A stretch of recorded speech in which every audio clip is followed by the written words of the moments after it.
Like, I knew two things when I opened that box. I'm like, that's a nice hat. I Googled it. It's a $100 hat. And it's never leaving the house on my head. It's never going out. Not going to happen for that hat. Because, all right, I'll be honest with you. Yeah, I'll tell you. All right. I've been the guy in a store that sells big, stupid hats, standing in front of a mirror with a big, stupid hat on, saying, oh, hell yeah, this is my hat. I fucking love this hat. Now, it's good and important that you have someone you love there at that moment to helpfully say, yeah, don't buy a hat. It's not gonna stop you though, because you're gonna be like, oh no, baby, this is my hat. Come on, you crazy? Look at this fucking hat. And then she'll say, all right, do what you want. Do what you want. And you buy that hat. You buy that hat, and the confidence that you had in front of that mirror doesn't even last 4 blocks out of the store. You walk out and you're like, why is everyone looking at my hat? It's too big? Am I not a big enough man to wear this hat? Well, did I just fuck up? Was she right? Is this a shitty hat? Am I a shitty person? Why'd I buy this hat? But now you're in, you've bought the hat, and you gotta go home. You're gonna have to make some decisions around that hat. Usually the first one is something along the lines of like, hey, you know, I think I'm just gonna make this a house hat. Yeah, I'm just gonna wear it around the house, maybe outside if I go outside. But you know, baby, it's too nice, I don't wanna lose it. Or, you know, scuff it up. You know, I'm just gonna wear it around the house. And she's like, uh-huh. Yeah, that's what I'm gonna do with the hat. And you do it. You eat breakfast in the hat. You know, you sit on the couch, you listen to records, wearing your big dumb hat. Maybe you put it on naked to try to get her to like the hat. Like, what about now? And she's like, no, take it off. It's stupid. Dumb decision. Then eventually it starts working your brain, and you're like, yeah, why did I get this hat? And that's the day it becomes a wall hat. You're like, I don't want to throw it out. It's so nice, I'm gonna hang it up like a picture. And you put a nail in the wall and you hang up your stupid nice hat with the other artwork on the wall. It's a wall hat. People come over, they're like, it's a nice hat, you wear that? Not anymore, it's too nice. Could you not touch it, please? Don't put it on, please don't put it on. Just leave it by the, just put it back, thank you. Stays up on the wall a while until one day you realize, maybe in the middle of a bowl of cereal, you're like, why is that up there? That was a mistake. That was a shitty decision. That's a little shame gallery. Why do I have to be reminded that I bought that dumb fucking hat every day when I sit at this table? Fuck that hat. And that's the day it becomes a closet hat. That's officially closet hat day. It can stay in there for a long time, years even. And then one day you're cleaning out that closet, all the hate for the hat comes back. You're like, oh, fuck this hat. God damn it. I thought I got rid of this. And that's the day it becomes a goodwill hat. And 3 days after it becomes a goodwill hat, a hipster guy walks into Goodwill. And he sees the hat, he's like, holy shit, that's a nice hat. That's a $100 hat. $6, hell yeah. And he puts it on his head, and it looks like they've been together for centuries. Perfect symbiosis on a soul level. Everything makes sense. Two things have been brought together to make a whole. He buys that hat, and he leaves a happy man. And at somewhere along his route, there's an old guy across the street looking at him going, I gotta get a fucking hat.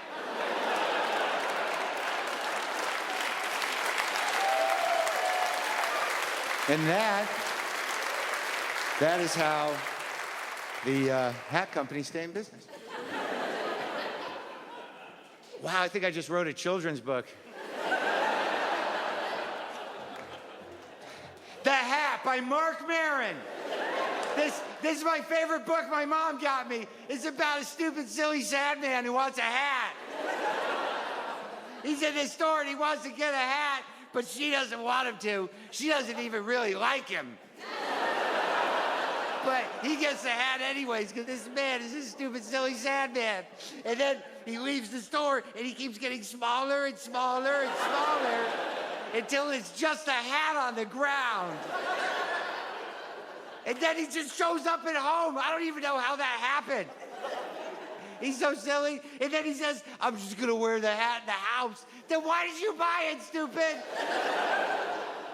So he's just wearing it in the house now. He wears it, he's eating cereal, he wears it on the couch, he wears it outside, he wears it in a tree, and then he wears it naked. He's naked in just a hat. And she still doesn't like him.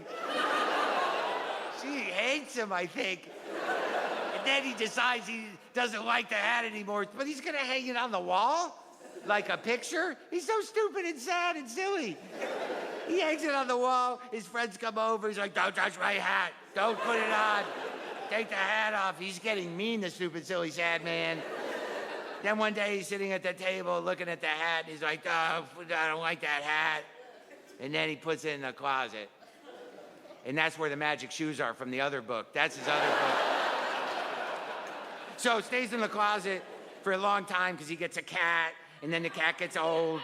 And then the cat goes away. And then he gets another cat. And then he decides to clean the closet. And he sees the hat. And he's mad at it again. He's like, I hate this hat.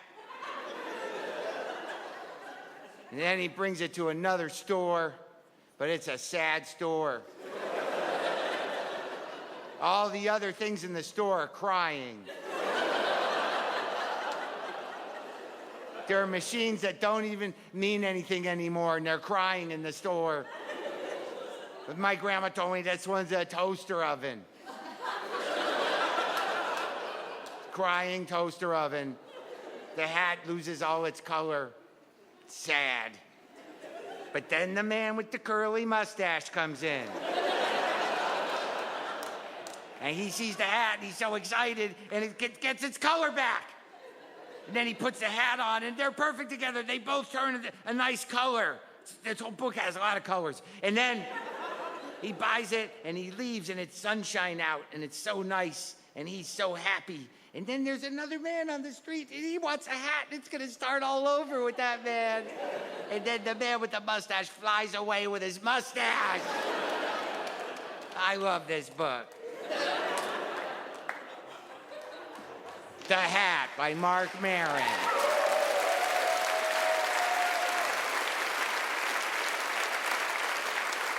Comes from. These just huge, beautiful, abstract canvases. Like, I'll have a day, I'll go by her studio, and I'll look at it, I'm like, holy shit, where does that come from? That's fucking amazing, baby. She's like, oh, thanks, baby. And then she goes like, well, what'd you do today? What'd you do today? And I'm like,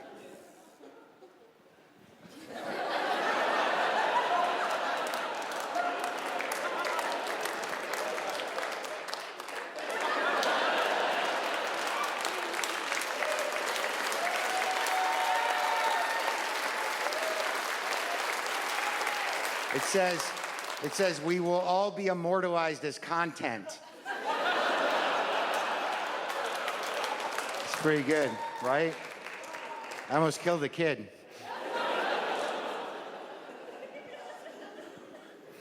But it's going good, and I don't know, like, it's weird because sometimes I don't know the point of a relationship, and she knows that I feel that way sometimes. Because, like, look, I'm, twice divorced, got no kids, I own my house. I don't need to be married again. I don't need to live with anybody. I don't need kids. I kind of just want to do whatever the fuck I want to do. And that's not a great dating profile.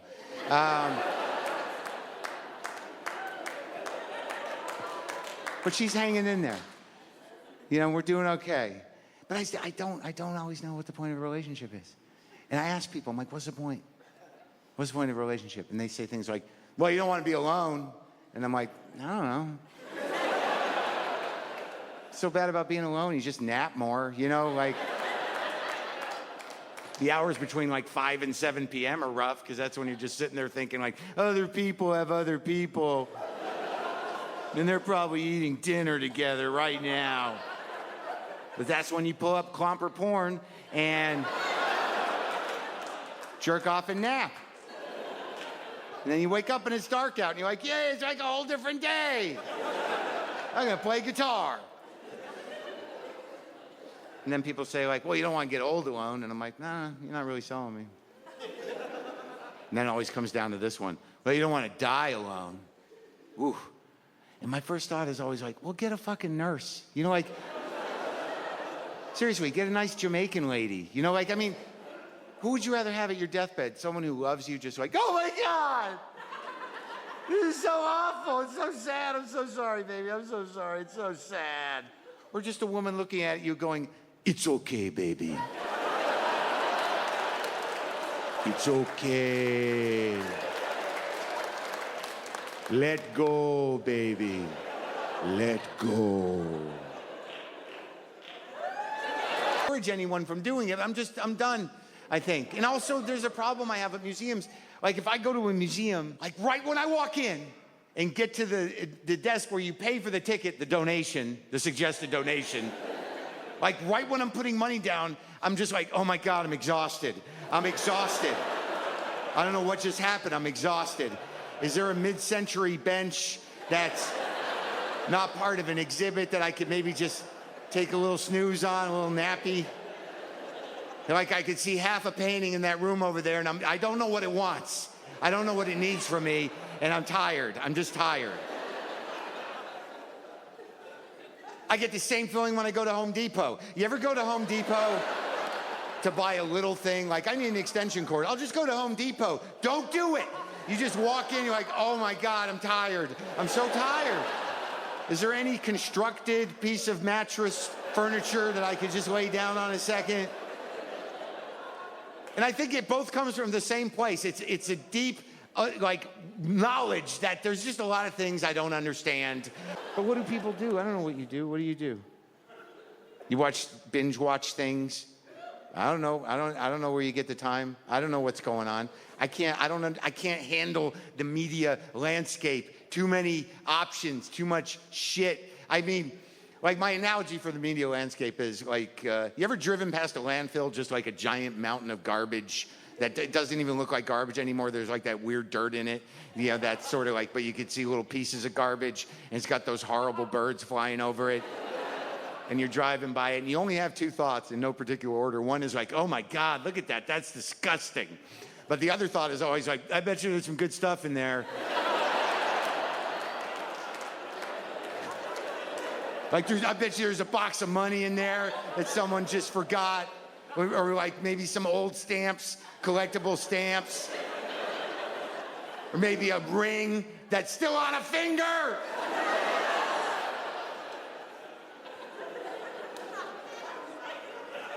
That's sort of like the media landscape. You know, if you can find that ring on that finger.